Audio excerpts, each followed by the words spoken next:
All right, guys, welcome back to Wrestle Chats. This is Saturday night's main event 2024 review. Rayman, how are you? I'm fantastic, brother. How are you? I'm good, brother. We had a 5-match card tonight. What did you think of the show overall? I did like the show. I mean, it definitely had its like ups and downs with the new thing that WWE have started to do. Hopefully start and finish that I've done. It's out on YouTube. So with it being out on YouTube, it had a couple of ads in there. The ads were a little bit, I would say, disappointing because From an it was Australian perspective, yeah. Australian perspective, yeah. Obviously in the US, it's on TV for them, so they have normal ads like normal. But yeah, for us watching ads, it felt like a PLE, didn't it? But then having ads in the middle was like, yeah, what's happening here? Sort of took something away from it. Now, in the very last match, they did have the ads, and then they had the match still going up in the corner. Yeah. But they only did that for the main event. I wish they had done that for every other match that was actually there, because we did miss a big part of one match, which we'll touch on in a little while. Yeah. That was like a huge sort of thing that happened in the match. But all in all, I did really like the show. Yeah, I did too. I did really like it. I think we'll rate it a little bit later on. Yep. But let's just jump into it, man. All right, well, we'll start with Sami Zayn versus Drew McIntyre. Probably went the way we thought it was going to. Drew coming out and squashing Sami. Yeah, definitely did. Absolutely. Sami obviously held his own as per usual, but in the end, Drew McIntyre did get the win. Yeah, so. I liked Sami Zayn sort of getting back up, but then Drew McIntyre just putting him away with the big Claymore. And it was kind of thrown together last minute, so it was the opener of the show. Yeah. Did it belong on the card? Who really knows? Yeah. Never complained with the Sami Zayn and Drew McIntyre match, though. True. So I have a feeling that Drew-Sami match was meant to be maybe Bronson Reed and Sami. Oh, Because of Reed's injury, I think they brought Drew back earlier. And I did hear that as well, Yeah. so that makes a bit of sense, actually. And, So that could be a follow-up. Sami versus Bronson would be a hell of a match too, wouldn't Dude, it? how nice would that be? Such a good match. David versus Goliath. Yes, Yeah, great call. yeah. Great call. Yeah, that was. So maybe that's what they were going for, but it just didn't quite hit because it was kind of out of nowhere. Like the storyline was just like, okay, Drew's now fighting Sami. Yeah, let's throw it together. I know Drew had something on a podcast that he did with Bubba Ray Dudley. He's really pushing the kayfabe now of like being angry at the wrestling community and really being angry at everything that everyone's got to say on the internet. And now he's putting forward like, I'm missing a lot of time away from my family to do this wrestling thing, but it's just not paying off for me. And I don't give a F what you guys have got to say about it. Throws down a microphone and goes away. I saw him say he's just going to take everything he can from this industry. He's like, no one remembers you in 30 years' time. So he's like, I've got to take everything that I can, and I'm not going to be apologising for it.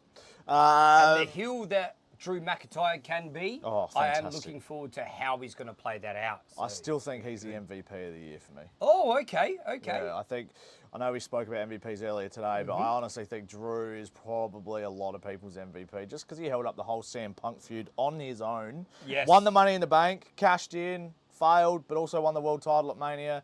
So he's had a hell of a year and literally held up a feud by himself for like 6 months. And he kept saying CM Punk's name even though CM Punk was gone. Yeah. So 100% to your point, he held that feud up even when CM Punk was injured and gone. Yep. And everybody in the audience was chanting CM Punk time and time again when Drew was out there just trying to do his thing. Yep. Agree with you there. Let's move on.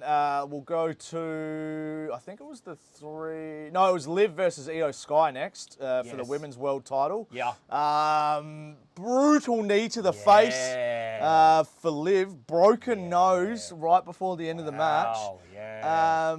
We didn't see it until the replay. It just happened so quick. Yes. I think it actually happened in the ad break. It might have. I don't know. We missed it. I don't know how, but we missed it. I think it did happen in the ad break. That's why we did miss it, which was quite annoying about the show in itself. Yeah. But the match, what did you rate the match? I thought it was okay. Again, I never thought Io was actually going to win, though. Nah, never. Never felt that the title was in jeopardy, which is something we've spoken about before. Yep. Good finish, but yeah, the brutal knee to the face was great. And then I felt like Liv kind of gave a couple of receipts and was a little bit more stiff than she normally would be. Yeah, with the finishing move, I remember Liv just dropping her straight on her head. I mean, she probably just pulled her back that little bit more and dropped her straight on her forehead. Yep. That's a receipt that that I've got to give you right now. speaking of your MVPs before, my MVP for the year 2024 is Liv Morgan. I think she's done so much phenomenal work with Dom, with Raquel, with the Judgment Day. Rhea. Liv. I really, really rate Liv, and I think she's only going to get better as time goes on too. She's my second best. And if I had to pick a men's MVP and a women's, well, it's Drew and Liv. So that'd be my two choices. I agree. Rate the match out of 10. What would you give it? Probably about a 7. About a 7? Yeah, I'd give it a 6.5, 7. I thought it was okay. It was pretty stock standard match. Nothing to really write home about. I'd say I rated it at that because I have seen better matches from both of them before. Yeah, correct. I mean, I know that Io Sky has got so much more. I mean, put a trash can on her head, she'd give you a backflip off of the top rope, off the top of a cage. So she can do a lot better. But in saying that, still a great match for these two superstars. Yeah, banger of a match. I'm going to go next to the men's, the triple threat world title match was next. Damien Priest, Finn Balor, and Gunther. Thought it was probably better than what I thought it was going to be. I definitely thought it was a lot better than what I thought it was going to be. Yeah. There was a lot of back and forth. Now, I don't know if you would agree with me here, but I'm seeing Gunther sort of go down a little bit more of a track of not being so dominant. Yeah. And now I think people are starting to figure out the ring general, and they are trying to see what his techniques are and picking up on certain things where they can reverse things. And the sleeper I know got applied a few times, but then just wasn't as effective as what it's been before in the past. It helped that it was a triple threat so that someone could interrupt it. But I think you're right. I think maybe there's a real long-term story there of him maybe losing his dominance. I did like at the end, though, where he was just like, nah, stuff it, this is mine, and just like literally went straight back to old Gunther and smashed them both.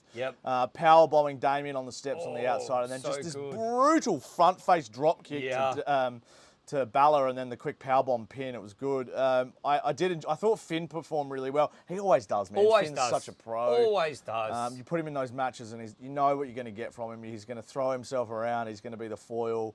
He's going to take a lot of big moves. Spot in the match that I thought was quite good was the bit where they had Gunther on the top rope. Priest gets him up, the razor's edge down, and then Finn with the immediate coup de grace on top. Still with the kick out was unreal. I thought it was very, very good. I thought one of the spots in the match for me I liked the most was when Gunther was trying to pick up Damien Priest. Couldn't get him up, sort of held him a little bit. We both even said it at the time, just put him down, start again. Nah, the ring general picks him right up and bang, power bombs him on the stairs. Slams him on the steps. It was a hard slam too. It was a good hit. Damien Priest isn't a small guy. It wouldn't have been easy to pick him straight back up again. So they're basically the same size, Gunther and Priest. 6'7", 6'6" and 6'6", basically, and then boys. Like 1 pound of difference between the two of them. So that would be very heavy. Yeah. Good match. I'd probably give it about an 8. I agree with you there. 8 as well. Yeah. All right, let's move on to the match of the night. Chelsea Green against Michin for the Women's United States Championship, crowning the first ever Women's United States Champion. I'm going to kick this one off, Sharpie. Sorry to interrupt you. How dare you. So we're both going against each other on this one. Sharpie's a big Chelsea Green fan. I am a Michin fan. I believe Michin had paid her dues and was ready to take the title. Sharpie thought the exact same way about Chelsea Green. Good match altogether. I thought it was great. Chelsea Green's matches lately, I think they've been underrated for a long time, and we're just starting to figure out she can actually go. She can go. She can go. Helps having Matt Cardona as your husband, who's an extremely good wrestler. And she did pull out the Rough Rider in one stage as well, which I thought was very nice. Nice little ode to Cardona, who's probably sitting at home. Now he's going to run out to a independent show wearing a Women's United States title. Because she did win the tag titles for women's at one stage, and he walked out wearing her title as well. That he did. So I can't wait to see what Cardona's going to do with that. But so happy for Chelsea Green, man. I love what she does. I love her gimmick. I love how annoying she is. And I think everybody's just starting to appreciate how good she is now. And I couldn't be happier that she won let's touch on some of her highlights throughout the year that she's done. We've already talked about this, but Money in the Bank. Massive, it was in Canada, so everyone was cheering for her to win anyway. Yeah. And then takes the huge spill to the outside through two tables. Through 2 tables off the top of a ladder. Brutal. And just the way she fell and tucks her head, falls through the tables was just perfect. She nailed it. Not only that, she had a match against Michin earlier on in the year, which was a dumpster match. Yep. So she's still bringing that comedic side of things. And then she walked around smelling for weeks. Smelling, and everyone's like, so- oh, she smells. But Yeah, it's so like, everyone was sort of taking no, she that doesn't. She's gorgeous. Jimmy She'd out smell of her amazing. at the same time. So she has definitely paid her dues, and she did deserve it. Yep. Even though I was going for Michin throughout the match, we got to give Michin her dues. It was a great match. It was I'd really, happily really watch good. them have another match on a Oh, pay-per-view. for sure, Yeah. 100%. Even an extreme match, maybe. Oh, for Anything. sure. A tables match you could do. You could do anything. A ladder Yep. match, whatever. Just The like possibilities you said, are endless. going on to your point, Chelsea Green has definitely paid her dues, and congratulations to her. It was a really good match. Rating for the match, Sharpie. Oh, I'm biased, but I'll give it an 8.5. Oh, and I'm going to say about an 8. So Yeah. it's definitely a good match. I love Like, her unprettier that she does, but she's jumping and into she- it now. Yes. That's yeah, so in good. the- Like Christian's yeah. unprettier was always good, and it's a clever move. Drops down. Just to add the jump and just to get that extra impact, Yeah. fantastic. I think it's such a good little variation on the move. And I think we need to comment on Chelsea Green's ring attire too. With her the head all rose over, little it's faces on. just. That's just why I love her. She's just such a Good on you, Chelsea. a dag, but in like the best way possible. Yeah, just like absolutely. a lovable idiot. Yeah. I just love her. A question for you, Sharpie, on Chelsea Green. So we know that Chelsea Green and Piper are hand in hand right now at the present moment. With the new title underneath her, do you think Piper is maybe going to turn? Or do you think that Chelsea's then going to say, I don't need you anymore, Piper? Will there be a split between them down the line? There'd have to be at some point. There would be, but they have worked together for such a long time. So Yeah. when, where, in later on down the future, or do you think very soon? Maybe a little bit further down maybe Chelsea retains for a little bit and gets so obnoxious that Piper's like, I literally helped you, man. Yeah. Where's my Yep. like congratulations? Like Yep. I deserve a little bit of this piece of the pie too. Yeah. So maybe within the next couple of months I could see Piper losing her cool with Chelsea Green being too over the top. I'm going to go the total opposite way with you there, and I think Piper's going to turn on her pretty much the next show. Okay. I think Piper's going to say, you didn't win that without me. And now you can't have it. You can't have it. Boom. And there we go. There's the next feud that's going to happen. I'd be happy with that. And then Chelsea Green beats her. And then she wins the Royal Rumble, and then she bloody All right, wins at all right, WrestleMania, all right, Sharpie, and she all can be right. the US Moving and World on, Heavyweight Champion at the same moving time. on, Oh, Lord Chelsea Green, we love on. you so much. Let's go, Moving on. All right. So She wouldn't be a the lord, she'd be last a- match of the night, Queen. Cody Rhodes versus KO. Yep. Kevin Owens. Are we going to touch on the belt straight away? How good? How good. The winged eagled championship. So good. The So I don't know retro. if you guys saw it out there, but there was something that got released out on social media. It's just a short video of Triple H standing next to Cody Rhodes. Yep. Triple H then saying to Cody Rhodes for one night and one night only. Cody Rhodes then opened up a long-looking briefcase. A big light came out of it, and that's where the video stopped. So everyone had the speculations of it's either going to be the Winged Eagle or it's going to be Stardust. Stardust, a different gimmick that Cody Rhodes has once had.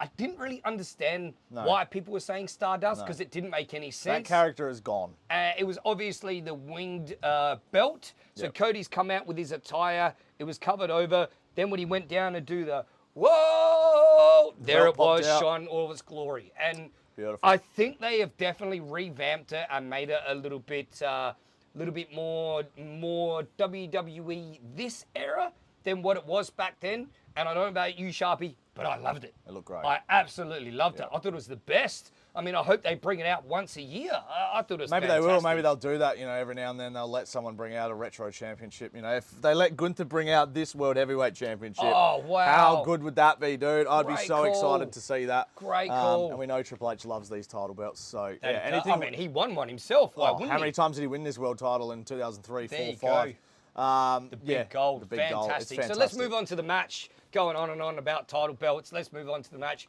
Sharpie, start us off. It was a good match. Probably what I expected. Yes. I probably expected a little bit more from it, to be honest. Maybe a big spot, but there were a Yeah. lot of good in-ring spots. 2 Cody cutters off the top rope. Yep. A pop-up power bomb. The big Yep. swanton from KO. Yeah. 2 ref knockouts, which I thought was Yeah. going to lead to more. I thought there would have been maybe an interference from Randy, but obviously Randy's still at home selling the pile driver. Yeah, what's going on there? Yeah. I mean, I don't think we should sell that short of KO suplex from the middle the rope. twisting corkscrew superplex. Oh, it's I just mean, sensational. it was a that bit of a move. botch halfway through the match. You could see them talking to each other. Cody then says to KO, throw my leg over, and got nutcrackered on the top rope, as they do. Yep. And then they brought it back up again later on in the match. Yep. And it's just so smooth. It's such so a well done. move, such a world-class move Yep. from a world-class athlete like Kevin Owens. Yep. So well done. So well done. Does KO win a world championship in the next year? I think he does deserve it. But do I see him knocking off, I'm going to say Gunther to start off with? Yes. Do I see him knocking off Cody to win the Undisputed? No. Yeah, I agree. I can't see it happening. Do you agree? I agree. And we talk about like the Royal Rumble being so sacred, and I think that will be reserved for someone other than Kevin Owens, but there's something about him, dude. It's been nearly 10 years since he won the Universal title on Raw in 2016. It's 2024 now, and he hasn't had one since. I would love to see him either be King of the Ring next year or win Money in the Bank. And I've got like 5 or 6 choices that I want to win Money in the Bank. Wow. But even the King of the Ring, he could just go in and smash dudes and destroy them and win the tournament and then go on to face, probably not Cody, whoever the world title holder is at that stage. At that time. Now, just going back to what we said about Chelsea Green paying their dues, Chelsea paying her dues, Kevin Owens paying his dues. Oh, Far more than anyone else. The list is just is endless of what Kevin Owens has done for not only WWE but the industry in itself. Basically, Kevin Owens and Sami Zayn are, deserve world titles, but we don't know if they're ever going to get them. That's the thing. We do not know. I mean, the guys that definitely deserve it though. So let's just go into the match. Let's wrap it up then. Yep. Your rating for the match. 7.5. Yeah, I'm probably going to say 7 now. I'm going to take off about 1.5 points there because at the very end of the match, I believe the 1, 2, 3 count was just a bit weird. Yeah, it was a little bit weird. We were a bit stopped there. We weren't just 1, 2 There counting was along. no ref. Okay, the ref pops up. The ref's still standing outside the ring and counts the 1, 2, 3. I don't know the rules, but surely that's not legal. Surely he has to be in the ring to count. I don't know. It seemed weird. I'm not too sure. Now, I know the ref has to be up near towards the shoulders, but does the ref then still have to look at the feet? Because the ref couldn't see the feet. So maybe WWE, that's something you guys could play around with. Or maybe like Robinson legit like rolled his ankle or something. He just couldn't get in quick enough, and he was like, oh crap, got to do it now. Who knows? But to me, I've taken 1.5 points away, only saying a 7 right now, because that 1, 2, 3 fell a bit short. And I know the crowd sort of did it too. So 1, 2, 3, he won. Oh, hang on, Cody won. Oh yeah, Cody won. Yay! And it was all good. Now, let's go into what they did not show. After the match, yes. After the match, and what they've then released out on social media after the match, which they seem to be doing a bit more and more of nowadays. Especially with Kevin Owens. All of Kevin Owens stuff outside of live TV. Is straight onto, straight onto Instagram or other things like that. So the videos that we've watched, Kevin Owens then attacks Cody Rhodes after the show is finished. Cody Rhodes grabs the mic, holds up the winged eagle, is just about to say something or does say something, and then Kevin Owens attacks him. As Kevin Owens attacks him, takes him down, gives him a bit of a stomp and whatever he does, picks up the winged eagle belt and walks off and walks out of the arena with the winged eagle belt. And Cody is selling the neck injury like taken out in a stretcher and everything. So big time. Could have a couple of weeks off or whatever. It could be very, very interesting going forward. So then my question to you, Sharpie, is that the end of the winged eagle, or when then Kevin Owens bring it back out next week and say, I'm still holding on to this, come get it? Or do we think that Kevin Owens has just gone into the back and said, here you go, Trips, here's your belt back? Probably. They did say one night only, this is the title for one night. Yeah. But who knows, he could say, look, you won the match, but I dropped you on your head and I walked out holding the title. So that's right. There you go. Why didn't you hit the pole driver in the match? That's all I want to know. Yeah, as the pole driver should have been hit in the match, because that's how Kevin Owens took out Cody at the very end, how he took out Randy Orton. Now, let's not forget that during the match, Kevin Owens looked into the camera multiple times and said, hey, Randy. So a feud between the two, I think, is only going to be inevitable. But the feud between the three? Yeah. Royal Rumble? Are we having a triple threat? Are we going to have a triple threat at the Royal Rumble? Triple threat at Royal Rumble. I'd love to see any triple threat at any time. Cody, I came out and helped you. You didn't help me, and then I had to sit out for 6 weeks. Yeah, let's do that. Or even triple threat I'm just throwing this one out there. Sooner than later, let's go Netflix. The premiere of WWE on Netflix on January 6th. It could be there I think the rumor is they want Cody on Raw. Instead of SmackDown. So Gunther will go to SmackDown and be the champ over there. Yeah. Cody and Roman are going to go to Raw. Wow. Yeah. Big. I mean, Roman hasn't been on Raw. I mean, Netflix are paying years. like what, $6-7 billion. So they could whatever the ridiculous deal is. So I think they get to go. Yeah, we want Cody, man. Yeah, we can. Thanks. We'll take Cody and Roman. You guys are paying $1 billion. We'll give you whatever you want. We really don't mind. You're going to pay how much? Who do you want? Deal. So All right, let's wrap it up. Yeah. Yep. Overall, what would you give the show out of 10? So I think my general sort of average of what I was rating my matches were like 8, 7 or whatever. So I'm just going to say a solid 8 right there. What Yeah, about 7.5. Yeah. And then obviously the highlight being Chelsea Green becoming the new Women's United States champion. It's so good to see. She deserves it. 10 out of 10. Love that. It's going to be good for Give Chelsea me 15 Green's more right future. now. So, thanks for watching, guys. Chelsea Green. We love you. Thank you, guys. Let us know in the comments what you thought of the show, and let us know what you thought of each match as well. Any questions or anything you would like us to answer, guys, we are more than happy to do it. Please chuck it in below. Thank you so much for watching, guys. See you guys in the next one. Peace.